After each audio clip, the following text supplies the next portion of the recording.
Assalamualaikum warahmatullahi wabarakatuh. Salam sehat dan salam sejahtera untuk kita semua. Perkenalkan, kami dari kelompok 5 ingin mempresentasikan hasil kerja kelompok kami yang berjudulkan Kendala-kendala perusahaan untuk mencapai tujuan ke dalam persamaan linear dan membuat solusinya. Yang terhormat kepada Ibu Dr. Dewi Nusraningrum MSI selaku dosen pengampu mata kuliah pengambilan keputusan manajerial, serta teman-teman semuanya. Izinkan saya memperkenalkan anggota kelompok 5, yaitu ada saya, nama saya Ahmad Raffi Adari, lalu ada dua rekan saya yang bernama Della Amanda dan juga Imelia Merlisa. Langsung saja saya mulai, yaitu yang pertama ada pengertian kendala. Apa sih kendala? Menurut Rati Septianingrum tahun 2020, volume 8, kendala adalah suatu masalah atau suatu keadaan yang menjadi penghambat untuk mencapai tujuan yang ingin dicapai dan harus memiliki solusi tertentu yang sesuai dengan kendala yang dihadapinya.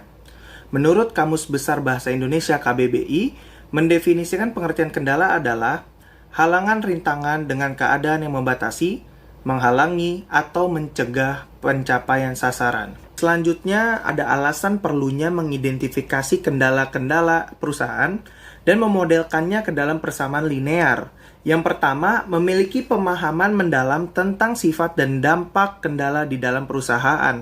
Dengan memodelkan kendala-kendala ke dalam persamaan linear ini, perusahaan dapat memahami secara lebih mendalam tentang sifat dan dampak dari setiap kendala yang dia hadapi. Ini membantu dalam pengambilan keputusan yang lebih terinformasi. Lalu yang kedua, ada meningkatkan efisiensi operasional dengan mengatasi kendala melalui persamaan linear. Dengan menggunakan persamaan linear untuk memodelkan kendala-kendala, perusahaan dapat mengoptimalkan penggunaan sumber daya yang tersedia. Ini termasuk sumber daya manusia, sumber daya finansial, fisik, dan juga sumber daya lainnya. Lalu yang ketiga ada membuat analisis yang lebih akurat terhadap dampak pengambilan keputusan. Persamaan linear membantu dalam analisis yang lebih akurat terhadap dampak dari setiap keputusan yang diambil terkait dengan kendala-kendala yang ada. Ini memungkinkan perusahaan untuk mengambil keputusan yang lebih tepat dan efektif. Lalu yang keempat, ada mencari solusi optimal dengan persamaan linear. Dengan memodelkan kendala-kendala ke dalam persamaan linear, perusahaan dapat menggunakan teknik pemrograman linear untuk mencari solusi yang optimal. Ini termasuk penggunaan metode seperti simplex method untuk menemukan nilai maksimum atau minimum dari fungsi tujuan yang ditetapkan. Lalu yang terakhir, ada mengoptimalkan penggunaan sumber daya perusahaan dengan menggunakan persamaan linear. Dengan mengatasi kendala-kendala yang diidentifikasi melalui proses yang dihasilkan dari persamaan linear, perusahaan dapat meningkatkan efisiensi operasionalnya. Hal ini dapat berdampak positif pada produktivitas, biaya, dan kualitas layanan atau produk. Selanjutnya ada jenis kendala yang terjadi di perusahaan. Apa aja sih yang ada kendalanya dalam perusahaan itu? Yang pertama ada kendala sumber daya manusia. Antara lain terbatasnya jumlah karyawan yang tersedia, keterbatasan keterampilan atau pengetahuan karyawan dalam melakukan tugas tertentu, lalu masalah absensi atau kehadiran yang tidak teratur. Lalu yang kedua, ada kendala sumber daya finansial. Ya, keterbatasan modal untuk investasi atau pengembangan bisnis, kendala dalam mendapatkan pinjaman atau pembiayaan dari lembaga keuangan, lalu perubahan nilai tukar mata uang yang dapat mempengaruhi biaya impor atau ekspor. Lalu yang ketiga, ada kendala sumber daya fisik. Yang pertama, keterbatasan ruang penyimpanan untuk stok barang, lalu keterbatasan mesin atau peralatan yang digunakan untuk proses produksi. Lalu yang ketiga, kendala infrastruktur seperti jalan yang rusak atau gangguan dalam pasokan listrik.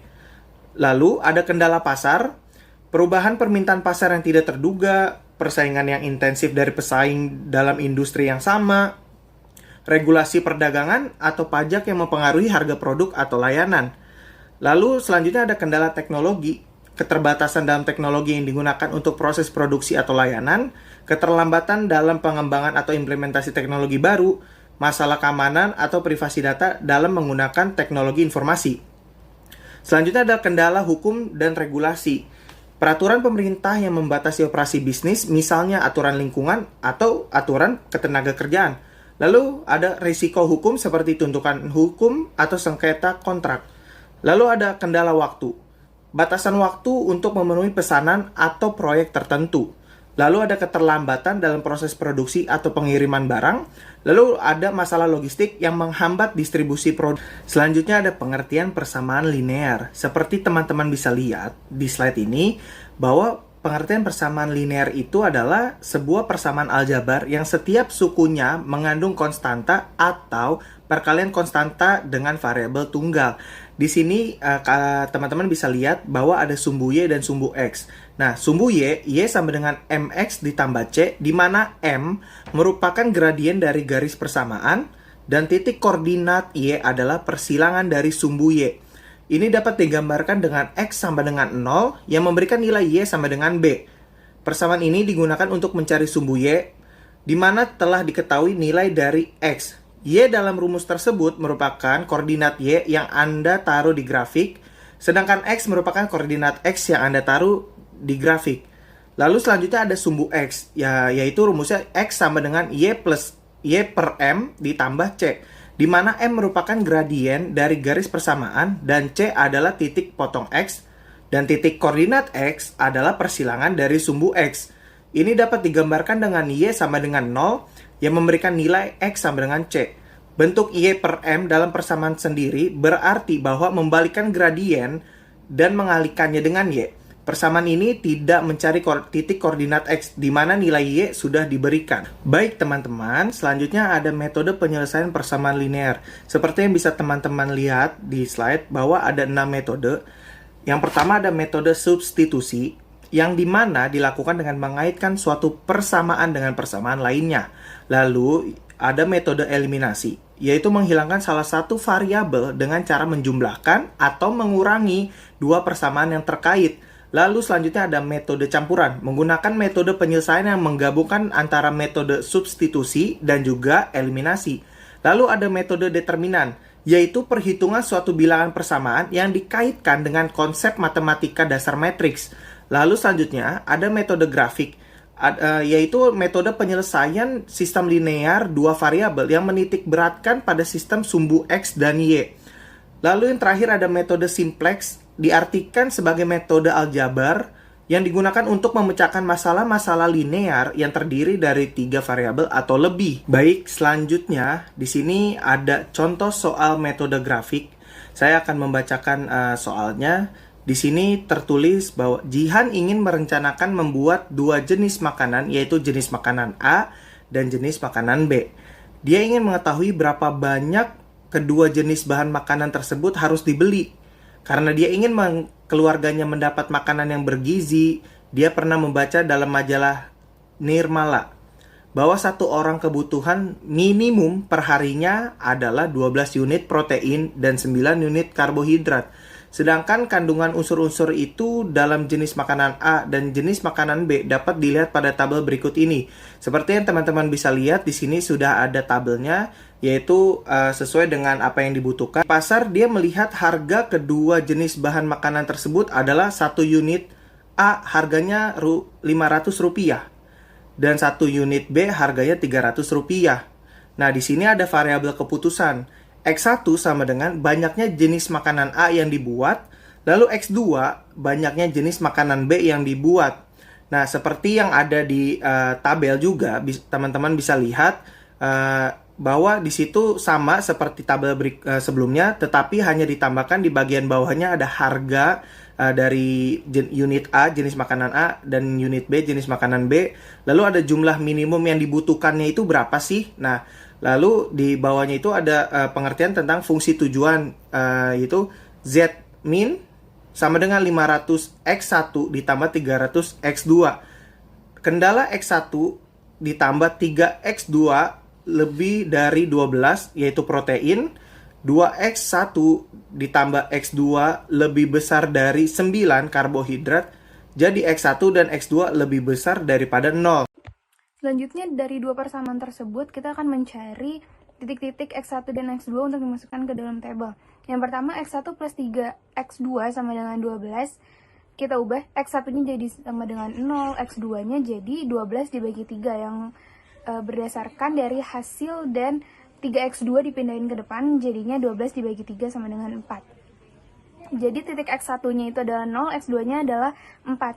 Dan untuk x2 dari persamaan tersebut kita hasilkan sama dengan 0 dan juga x1-nya sama dengan 12. Jadi titiknya adalah 12,0. Dan untuk persamaan kedua yaitu 2x1 plus x2 sama dengan 9. X1-nya kita sama dengan 0, x2-nya itu adalah 9. Nah, untuk x2 sama dengan 0, x1-nya sama dengan 4,5. Untuk titik x pertamanya adalah 0,9, x2-nya adalah 4,5,0. Nah, hasilnya seperti tabel di samping ini. Dan penjelasannya adalah titik A itu sama dengan x1 sama dengan 0, x2-nya 9. Jadi Z-nya adalah 300 dikali 9 sama dengan 2700. Untuk titik B yaitu persamaan 1 x1 plus 3x2 sama dengan 12. Itu dikali 2. Untuk persamaan 2-nya 2x plus x2 sama dengan 9 itu dikali 1. Dan hasilnya adalah 2x1 plus 6x2 sama dengan 24. Dan yang persamaan keduanya adalah 2x1 plus x2 sama dengan 9.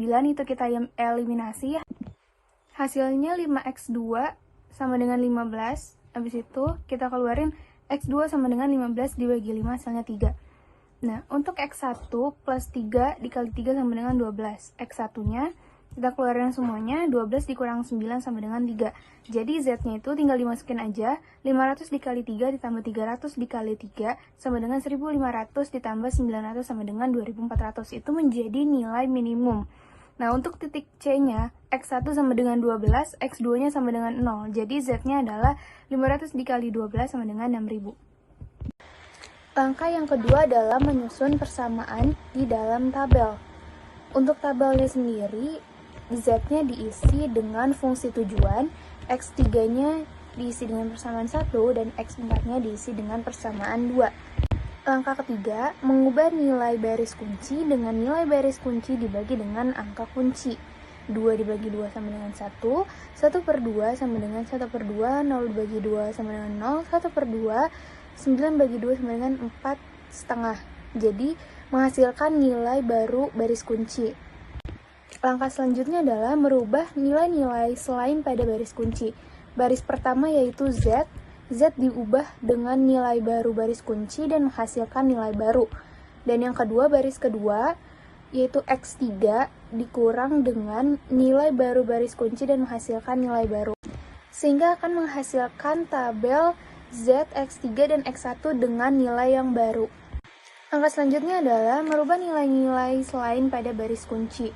Nah, untuk yang ini, nilai baris kunci yang pertama itu adalah Z, diubah dengan nilai baru baris kunci. Lalu yang kedua, baris ke-1, yaitu X3, diubah dengan nilai baru baris kunci yang terbaru, sehingga menghasilkan nilai baru kembali. Dan baris ketiga, yaitu adalah X1 yang berdasarkan tabel, kita kurangkan dengan nilai baru baris kunci dan menghasilkan nilai baru. Yaitu selanjutnya Z, X2, dan X1 mendapatkan tabel yang baru dengan nilai yang baru. Kesimpulannya itu adalah, untuk pembelian dengan biaya minimum, maka jenis makanan A dibeli 3 unit dan jenis makanan B dibeli 3 unit sehingga pengeluarannya hanya 2.400. 5 syarat persamaan linear. Yang pertama ada certainty atau kepastian.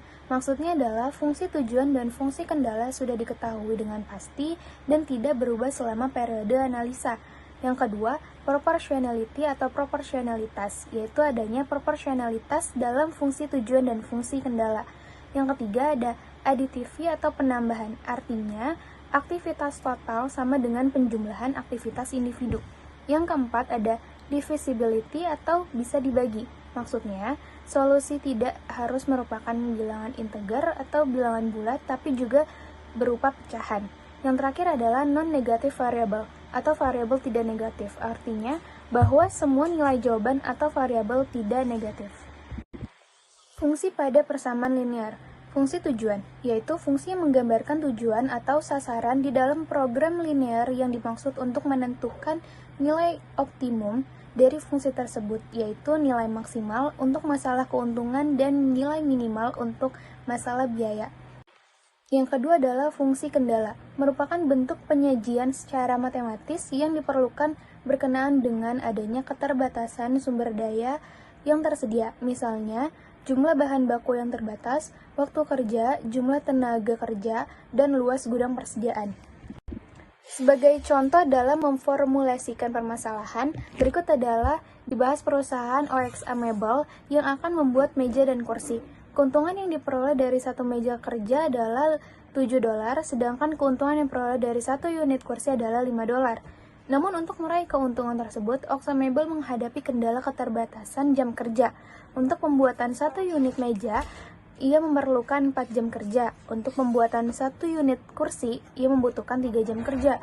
Untuk pengecatan satu meja dibutuhkan 2 jam kerja. Untuk pengecatan satu unit kursi dibutuhkan 1 jam kerja. Jumlah jam kerja yang tersedia untuk pembuatan meja dan kursi adalah 240 jam per minggu, sedangkan jumlah jam kerja untuk pengecatan adalah 100 jam per minggu. Kita masukkan ke fungsi tujuan. Tujuan perusahaan adalah memaksimasi keuntungan, sehingga kita dapat menuliskan fungsi tersebut sebagai berikut. Maksimasi Z sama dengan $7 X1 plus $5 X2. Yang kedua adalah fungsi kendala. Berkaitan dengan sumber daya yang digunakan, perusahaan tidak bisa memperkirakan secara tepat kebutuhan sumber daya yang digunakan untuk mencapai keuntungan tertentu. Biasanya perusahaan menyediakan sumber daya tertentu yang merupakan kebutuhan minimum dan maksimum. Kondisi seperti ini secara sistematis diungkapkan dengan pertidaksamaan, yaitu P sama dengan dalam kurung $7 dikali jumlah meja, dalam kurung $5 dikali jumlah kursi yang diproduksi dan tutup kurung. Jenis-jenis sistem persamaan linear, yaitu ada 3. Yang pertama, sistem persamaan linear dengan satu variabel, rumusnya AX plus B sama dengan 0. Sistem persamaan linear dengan 2 variabel, rumusnya AX plus BY sama dengan C. Dan yang ketiga, sistem persamaan linear dengan 3 variabel, rumusnya AX plus BY plus CZ sama dengan D. Baik, berikutnya di sini ada contoh soal dari sistem persamaan linear dengan satu variabel. Nah, contoh soalnya itu adalah jika si A membeli sebuah roti dengan harga 5.000, berapa jumlah roti yang bisa dibeli oleh si A jika dia membawa uang Rp50.000 dan ingin dihabiskan seluruhnya. Nah, di sini ada jawaban penyelesaiannya. Yang pertama dulu kita masukkan dulu harga 5.000 dan ditambah X, lalu sama dengan 50.000. Nah, X-nya itu kita ke sebelah kiri dulu, lalu disamadengankan dengan 50.000 dibagi dengan 5.000, yaitu dapat diketahui bahwa hasil X adalah 10. Maka, jumlah roti yang bisa dibeli oleh si A adalah 10 potong. Lalu untuk contoh soal yang kedua ini ada contoh soal dari sistem persamaan linear dengan 2 variabel. Contoh soalnya adalah yaitu harga 2 buah mangga dan 3 buah jeruk adalah Rp6.000. Kemudian apabila membeli 5 buah mangga dan 4 buah jeruk adalah Rp11.500. Berapa harga 1 buah mangga dan 1 buah jeruk? Nah, di sini ada penyelesaiannya, di mana dapat dimisalkan bahwa harga 1 buah mangga adalah X dan harga 1 buah jeruk adalah Y. Maka model matematikanya dapat dibuat persamaan, yaitu ada persamaan 1, yaitu persamaan 1 itu dapat diartikan yaitu 2X ditambah 3Y sama dengan 6.000, artinya 2 buah mangga ditambah 3 buah jeruk adalah 6.000. Lalu untuk persamaan kedua ada 5X ditambah 4Y sama dengan 11.500. Artinya yaitu 5 buah mangga ditambah dengan 4 buah jeruk sama dengan 11.500. Dari sini kita dapat menentukan nilai X dan nilai Y-nya. Nah, pertama kita akan membuat persamaan ke-1 itu dikalikan 5, sedangkan untuk persamaan kedua itu dikalikan kedua. Nah, untuk persamaan 1 kita kalikan 5, yaitu 2 dikali 5 adalah 10, lalu 3 dikali 5 adalah 15, dan 6.000 dikali 5 adalah 30.000. Sedangkan untuk persamaan keduanya yaitu 5X dikali 2 yaitu 10x ditambah dengan 4y dikali 2 yaitu didapatkan hasil 8y. Lalu untuk 11.500 dikali 2 didapatkan hasil 23.000. Lalu persamaan ini yaitu persamaan 1 kedua akan dikurangkan sehingga menghasilkan hasil 7y sama dengan 7.000.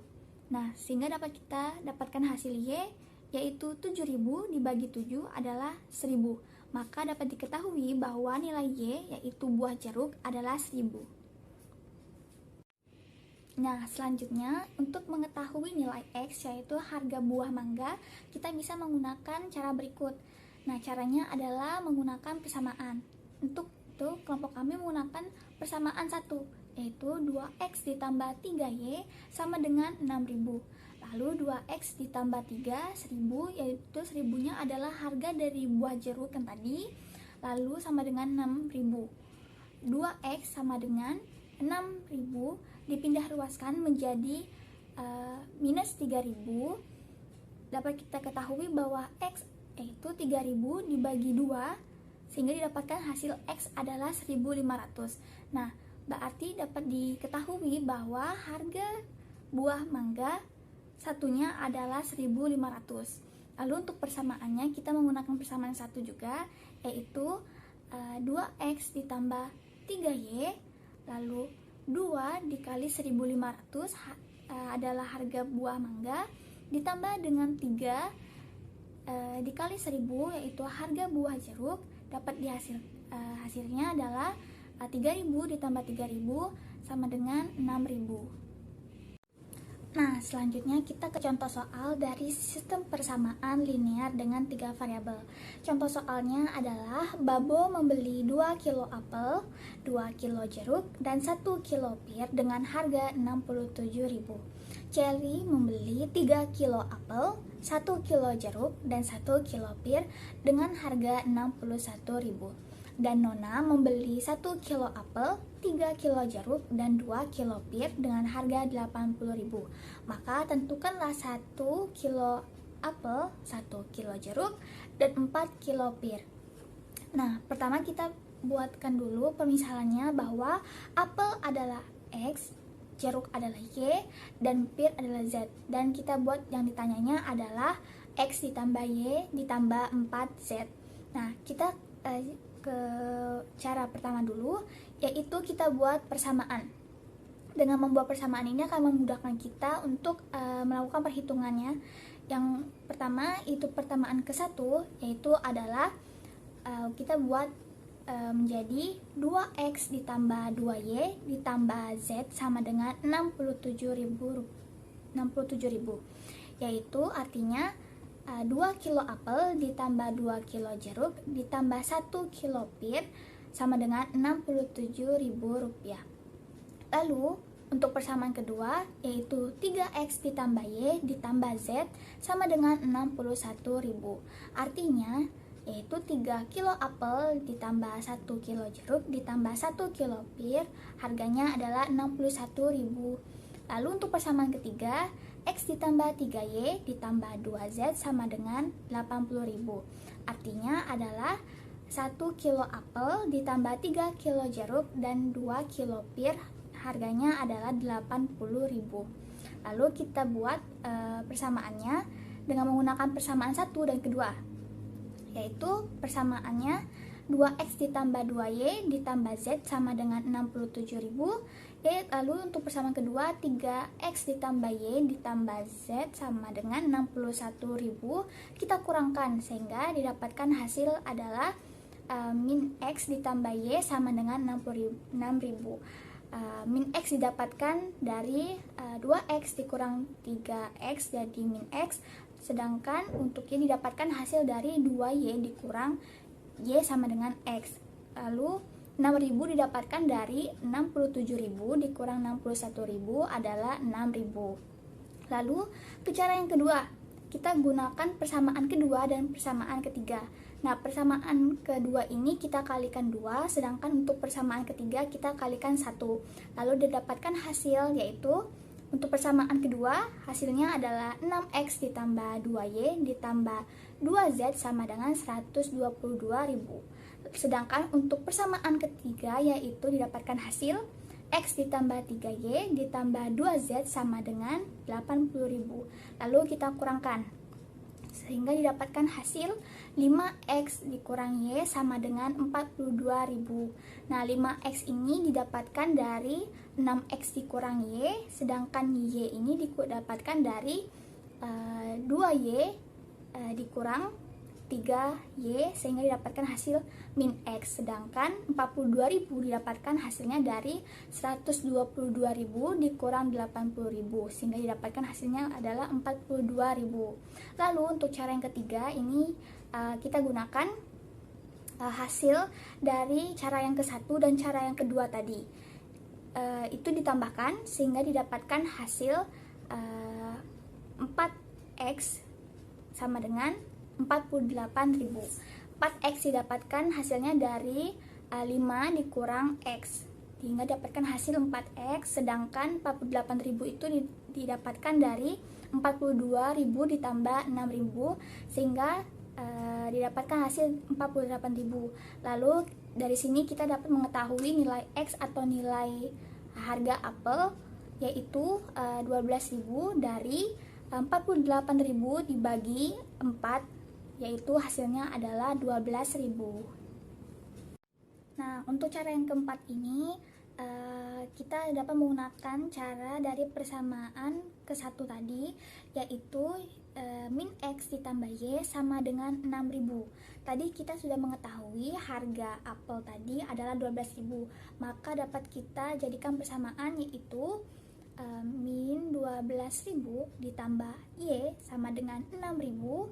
Lalu kita buat menjadi persamaan yang sebenarnya, yaitu Y sama dengan 6.000 ditambah 12.000. Nah, tadi kan 12.000 nya min ya, sedangkan di bawahnya jadi plus 2.000, itu karena dipindah ruaskan, sehingga didapatkan hasil Y sama dengan 18.000, karena 18.000 itu didapatkan dari hasil 12.000 ditambah 6.000. Lalu cara kelima ini kita gunakan persamaan ke-1 yang awal, yaitu diketahui bahwa 2X ditambah 2Y ditambah Z sama dengan 67.000.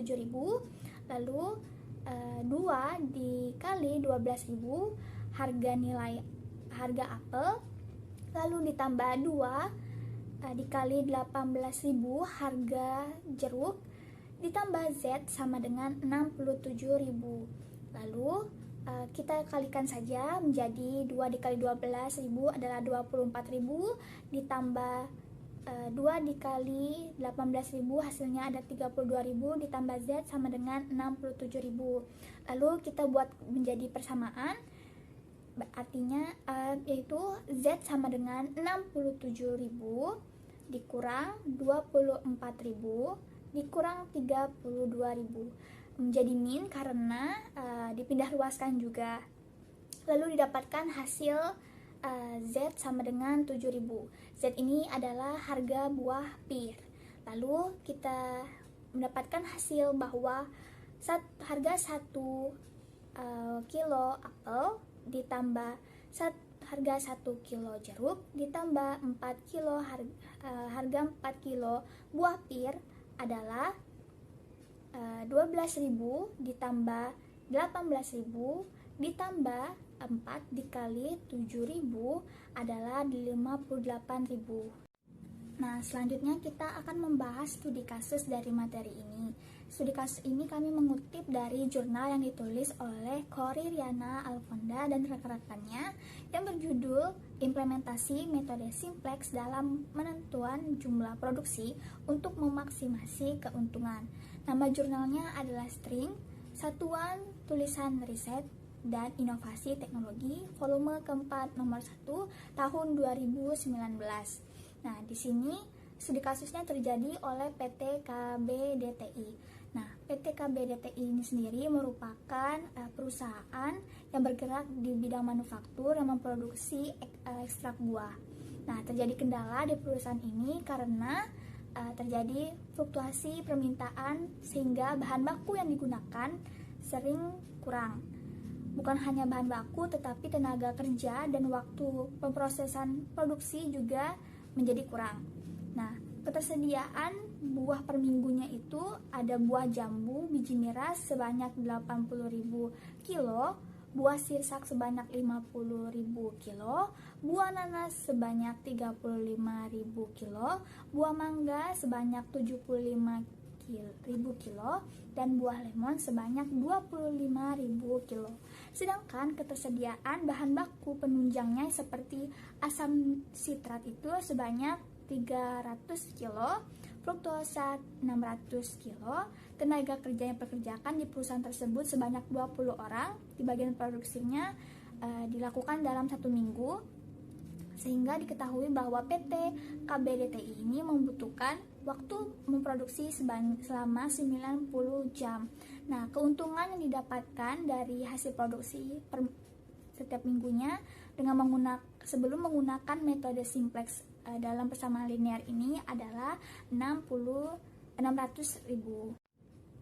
Nah, setelah menggunakan metode simplex dengan bantuan aplikasi QM for Windows, ternyata didapatkan hasil bahwa PT KBDTI ini memiliki 14 kendala dalam proses produksinya, yaitu masalah pertama itu adalah terkait dengan buah jambu biji merah, buah sirsak, buah nanas, buah mangga, buah lemon, fruktosa, asam sitrat, tenaga kerja, waktu, lalu permintaan ekstrak jambu biji merah, permintaan ekstrak sirsak, permintaan ekstrak nanas, permintaan ekstrak mangga, permintaan ekstrak lemon. Nah, berdasarkan hasil perhitungan menggunakan aplikasi QM for Windows ini, dapat diambil kesimpulan bahwa PT KBDTI ini dapat memperoleh keuntungan optimal sebesar 1.270.472 apabila memproduksi ekstrak buah jambu biji merah sebesar 2,6 kilo, ekstrak buah sirsak sebesar 3 kilo, ekstrak buah nanas sebesar 2,5 kilo, ekstrak buah mangga sebesar 2,89 kilo, dan ekstrak buah lemon sebesar 9 kilo. Sehingga PT KBDTI ini dapat mengambil keuntungan dengan perhitungan metode simplex akan menjadi lebih meningkat sebesar 57% dibandingkan dengan keuntungan sebelumnya. Sekian materi yang dapat kami sampaikan dari kelompok 5. Kami ucapkan terima kasih banyak kepada para teman-teman dan penonton yang telah menyimak materi kami hingga akhir. Semoga materi yang kami sampaikan dapat dipahami dan dapat menjadi referensi untuk mendalami materi pada mata kuliah pengambilan keputusan manajerial.